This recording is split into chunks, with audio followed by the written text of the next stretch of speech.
Assalamualaikum warahmatullahi wabarakatuh. Pada pertemuan kali ini kita sudah memasuki semester yang kedua.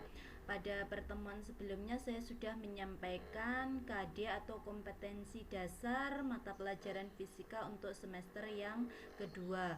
Nah, untuk yang pertama itu kita akan membahas tentang teori bumi dan atmosfer. Di sini saya nanti akan memberikan PowerPoint dalam bentuk PDF itu untuk teori bumi dan atmosfer itu satu file saja, tetapi untuk penjelasan videonya itu saya jadikan menjadi 2 kali pertemuan. Jadi untuk pertemuan kali ini saya akan membahas tentang teori bumi, maka pertemuan selanjutnya kita membahas tentang atmosfer. Nah, langsung saja untuk pertemuan kali ini kita membahas teori bumi dulu. Untuk teori bumi, di sini kita akan mempelajari tentang tata surya, bumi dan tata surya. Jadi di SMP dulu atau pada jenjang sebelumnya, mungkin kalau kalian mempelajari tentang tata surya, itu kalian akan mempelajari tentang matahari dan juga planet-planet yang mengelilinginya. Begitu juga misalkan kalian mempelajari tentang bumi, kalian akan mempelajari tentang gerakan bumi, misalkan rotasi, revolusi, dan juga akibat dari aktivitas bumi tersebut. Nah, di sini kita akan membahas masih tentang tata surya dan juga bumi, tetapi sedikit berbeda, yaitu tentang teori, istilahnya bagaimana tata surya itu tercipta seperti itu. Bumi ada, sebelumnya kita di sini akan bahas dulu tentang bumi. Adalah planet tempat tinggal dari seluruh makhluk hidup. Bumi sebagai anggota sistem tata surya pada alam semesta ini tidak tinggal diam atau tidak hanya diam saja seperti yang kita perkirakan, namun bumi melakukan perputaran pada porosnya atau yang kita sebut dengan rotasi, dan juga bergerak mengelilingi matahari atau yang kita sebut dengan revolusi. Dalam hal ini matahari itu adalah pusat tata surya. Jadi kalau misalkan dulu kalian sudah tahu bumi, matahari sebagai pusat tata surya, kemudian dikelilingi oleh planet-planet, satelit, dan juga meteoroid, komet, dan sebagainya. Nah, di sini itu tata surya itu sebenarnya banyak, alias galaksi-galaksi yang ada di alam semesta itu banyak. Nah, untuk yang bumi sebagai kita tempat tinggal itu adalah Bima Sakti ya. Jadi matahari sebagai pusat tata suryanya. Kemudian bumi dan juga planet misalkan Mars, Jupiter, kemudian Saturnus, Neptunus dan sebagainya itu bergerak mengelilingi matahari. Begitu juga misalkan asteroid, kemudian ada komet dan sebagainya. Nah, untuk bumi ini itu adalah planet tempat tinggal. Jadi di antara anggota tata surya itu hanya bumi yang bisa dihuni oleh makhluk hidup. Kemudian pada pertemuan kali ini kita tidak hanya membahas tentang bumi saja, tetapi teori, istilahnya apa ya, terciptanya tata surya. Allah atau Tuhan itu menciptakan alam semesta ini dengan begitu indahnya, dengan begitu sempurnanya. Di sini manusia itu istilahnya berteori bagaimana misalkan Allah atau mungkin tata surya ini tercipta atau diciptakan. Ada beberapa teori yang terkenal, yaitu di sini saya akan membahas 7 saya dapatkan dari Ruang Guru. Nah, di sini ada teori Big Bang, ada teori bintang kembar, ada teori keadaan tetap, teori nebula atau teori kabut, teori pasang surut, teori planetesimal, dan teori protoplanet atau teori awan debu. Nah, pada pertemuan kali ini kita akan membahas 7 teori dari penciptaan tata surya atau teori bumi ini. Yang pertama adalah teori Big Bang. Ini termasuk sangat terkenal untuk teori Big Bang. Jadi pada penjelasannya di sini saya memberikan penjelasan singkat. Saya ambil juga dari Ruang Guru. Jadi observatorium Observatorium Mount Wilson yang berada di Los Angeles, Amerika Serikat, saat itu digunakan oleh Edwin Hubble untuk melakukan pengamatan. Hubble mengamati bahwa langit yang saat ini ada akan terus berkembang. Sebelum Hubble melakukan pengamatan di tahun 1927, Georges Lemaitre, seorang astronom dan fisikawan asal Belgia, ini sudah terlebih dahulu mengemukakan pendapatnya tentang teori Big Bang. Lalu apa pendapat tersebut? Nah, kita perhatikan di sini. Jadi di sini menurut teori Big Bang, ledakan yang menjadi awal terbentuknya alam semesta setara dengan 5 kali 10 pangkat 25 kali ledakan senjata nuklir. Jadi menurut Big Bang itu awal mula terbentuknya alam semesta itu dari ledakan seperti itu. Nah, berangkat dari pernyataan Lemaitre, Hubble melakukan pengamatan dan bisa mengemukakan bahwa bumi dan alam semesta ini bisa terbentuk karena adanya ledakan yang sangat besar. Jadi bumi itu kita anggap sebagai bagian dari alam semesta gitu saja ya. Jadi di sini alam semesta itu terbentuk dari ledakan yang sangat besar. Nah, partikel yang dipancarkan dari ledakan tersebut mulai meleleh dan dipadatkan oleh gravitasi. Jadi setiap planet, misalkan bumi itu kan mempunyai gravitasi, maka di sini itu partikel itu dipadatkan oleh gravitasi tersebut. Nah, padatan itulah yang akan membentuk benda-benda langit seperti saat ini, baik itu planet, asteroid, meteoroid, komet dan sebagainya. Jadi itu intinya kalau misalkan Big Bang itu terbentuk dari ledakan yang sangat besar. Kemudian yang kedua itu adalah teori bintang kembar.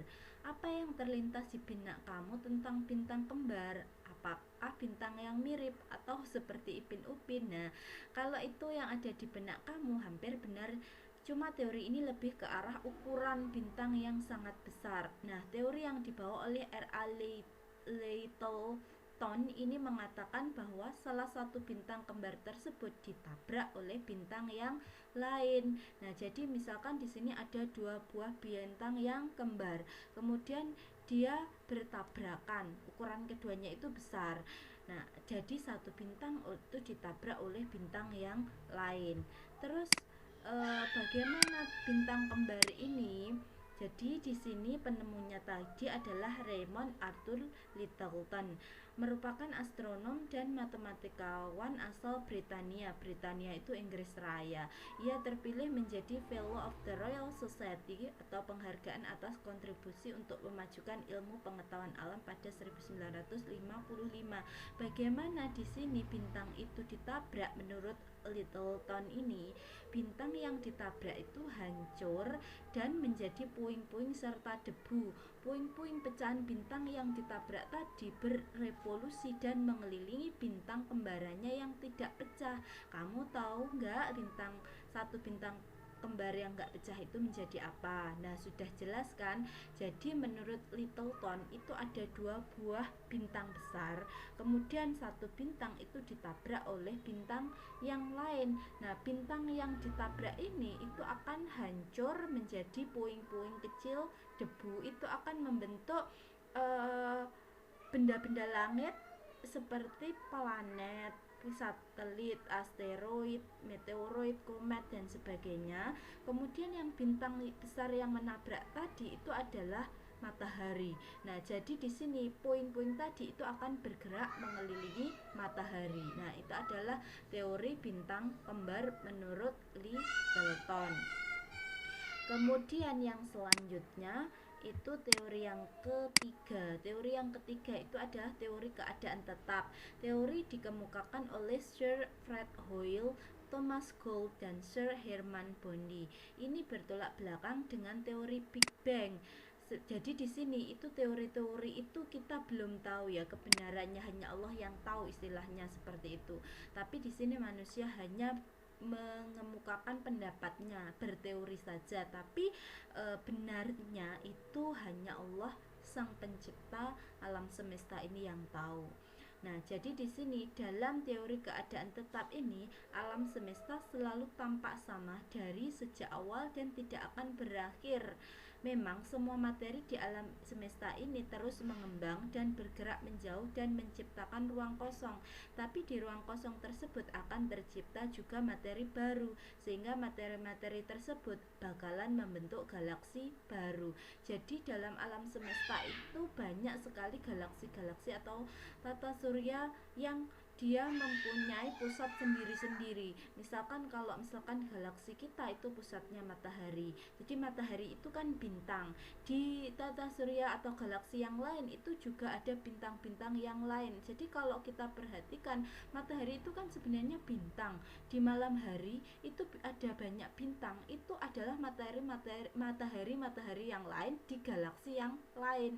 Kenapa kok tampak kecil? Kenapa matahari kok tampak besar? Karena matahari itu adalah bintang yang paling dekat dengan bumi, sedangkan bintang-bintang yang lain itu letaknya jauh, sehingga hanya tampak seperti kerlipan cahaya saja. Terus kemudian pada teori bintang tetap ini, nah, jadi menurut Sir Fred Hoyle, teori keadaan tetap populer di awal abad ke-20 sebelum akhirnya ditentang oleh sebagian besar ilmuwan karena adanya bukti pengamatan dari teori Big Bang. Jadi karena itu berlawanan dengan Big Bang. Kalau Big Bang tadi itu ada ledakan besar, tapi kalau teori keadaan tetap itu dari awal sampai akhir menurut mereka, salah satunya adalah Sir Fred Hoyle, itu sama, hanya misalkan terbentuk materi-materi baru seperti itu. Dasar munculnya teori keadaan tetap ini ialah adanya prinsip kosmologi sempurna yang menyatakan bahwa alam semesta dimanapun dan kapanpun akan tetap sama. Hal ini didukung oleh hasil penemuan galaksi yang baru yang mempunyai massa yang sama dengan galaksi yang bergerak menjauh. Jadi di sini menurut teori keadaan tetap. Jadi kalau misalkan teori ini yang paling benar yang mana, kita juga tidak akan pernah tahu karena masing-masing teori itu mempunyai istilahnya sumber, mempunyai dasar teori yang sama-sama kuat, tapi siapa yang benar itu hanya Allah yang tahu. Kemudian yang penting itu digunakan sebagai acuan untuk ilmu pengetahuan dan juga acuan untuk bagaimana kita semakin mempunyai rasa keimanan kita itu bertambah bahwa Allah itu menciptakan alam semesta itu dengan begitu besarnya, begitu dahsyatnya. Nah, seperti itu. Sehingga manusia saja hanya bisa berteori yang belum tentu kebenarannya.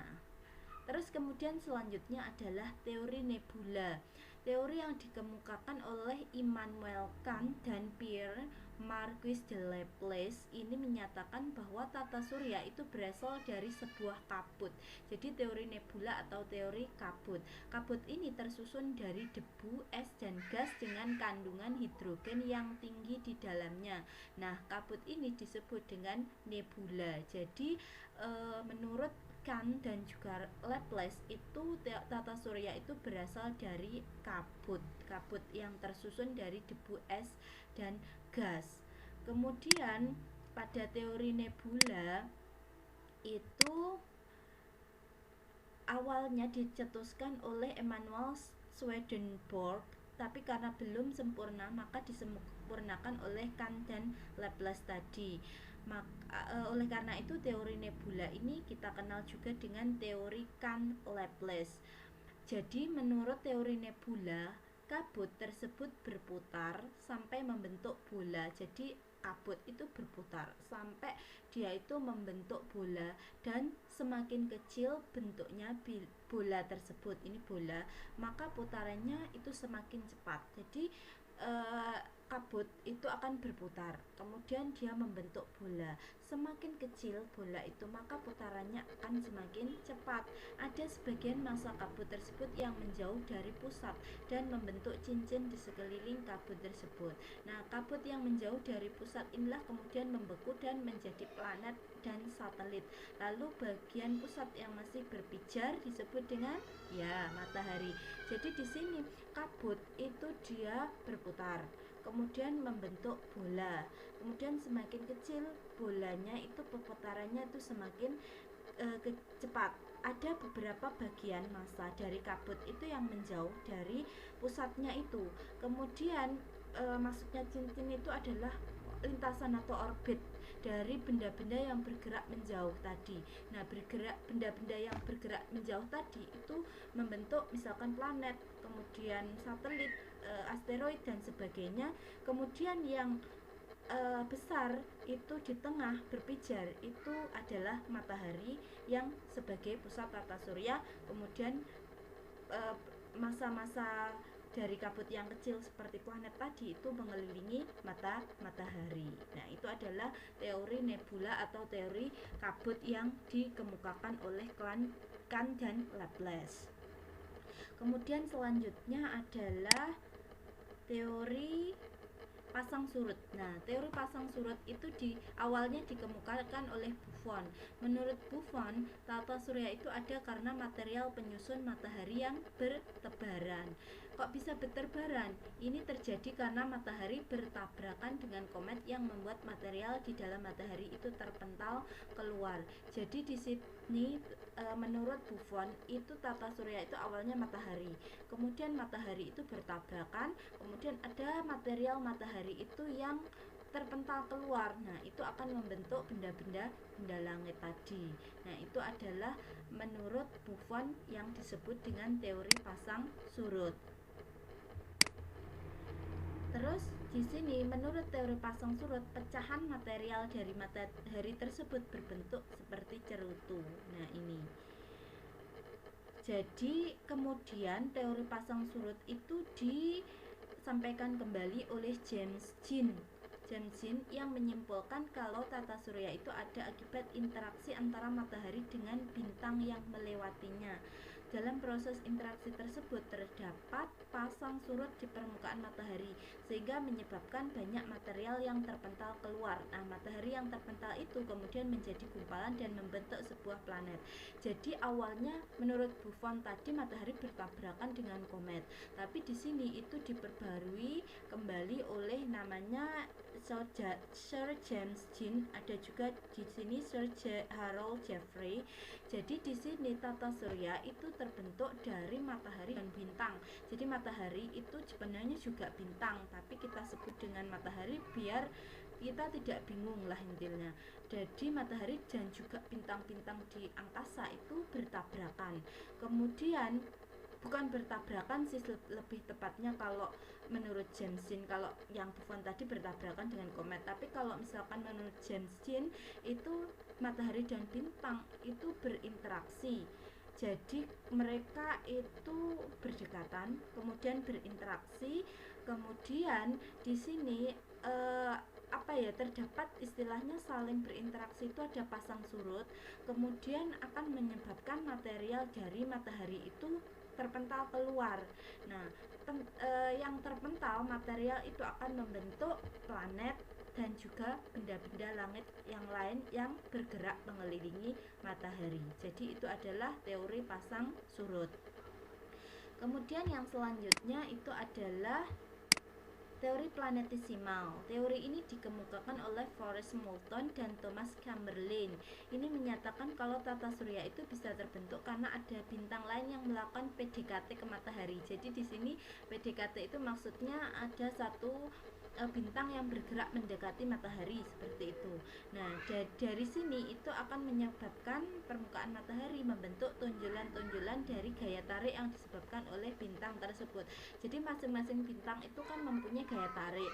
Karena mereka itu berinteraksi berdekatan, maka di sini itu permukaan matahari itu tertarik oleh bintang sehingga terbentuk tonjolan. Nah, itu adalah teori dari planetesimal. Nah, menurut teori planetesimal ini itu di sini tapi dia tidak diterima pada tahun 40-an 1940-an karena tidak sesuai dengan kenyataan momentum sudut pada planet Jupiter. Di sini tadi dikemukakan oleh Moulton dan Chamberlain.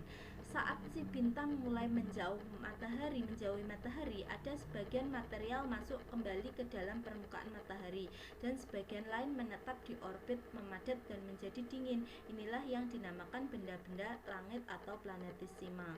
Jadi di sini tadi ketika matahari itu saling tarik dengan bintang, itu ada tonjolan-tonjolan dari permukaan matahari. Terus kemudian ada sebagian yang masuk kembali ke matahari ketika tadi menonjol, ada sebagian yang istilahnya menetap di orbit memadat dan dingin menjadi benda-benda langit yang bergerak mengelilingi matahari. Jadi itu adalah teori planetesimal. Terus kemudian yang selanjutnya, yang terakhir itu adalah teori protoplanet atau awan debu. Teori ini dicetuskan oleh Carl von Weizsäcker dan disempurnakan oleh Gerard Kuiper. Ini menyatakan kalau tata surya itu asalnya dari gumpalan debu dan gas. Nah, gumpalan tadi memadat dan membentuk gumpalan bola. Partikel-partikel yang ada di bagian tengah saling menekan satu sama lain sehingga menimbulkan panas dan berpijar. Bagian inilah yang disebut dengan matahari. Jadi menurut tokoh ini, tata surya itu terbentuk dari gumpalan debu dan gas. Kemudian di sini itu gumpalan tadi itu memadat dan membentuk gumpalan bola, memadat membentuk bola. Kemudian di bagian tengahnya itu saling menekan satu partikel dengan partikel yang lain sehingga akan menimbulkan panas dan kemudian dia berpijar. Nah, berarti di sini yang bagian tengahnya itu matahari. Sedangkan gas-gas yang memadat di bagian samping atau di bagian tepi itu akan bergerak mengelilingi matahari. Nah, itu disebut dengan benda-benda langit. Nah, itu adalah teori dari protoplanet atau awan debu. Kemudian di sini tapi tidak ada kejelasan tentang asal-muasal gumpalan debu yang dimaksud, menjadikan teori ini dikatakan lemah. Jadi masing-masing teori itu sebenarnya mesti itu kan teori yang dicetuskan oleh manusia tentang mengenai alam semesta. Masing-masing dari teori tersebut mempunyai basic ilmu atau mungkin sumber yang juga berbeda-beda. Jadi kita pelajari saja apa yang menjadi teori terbentuknya bumi, terbentuknya tata surya secara umum. Nah, tetapi kita tidak membenarkan, maksudnya tidak menganggap oh ini yang paling benar, oh ini yang paling salah.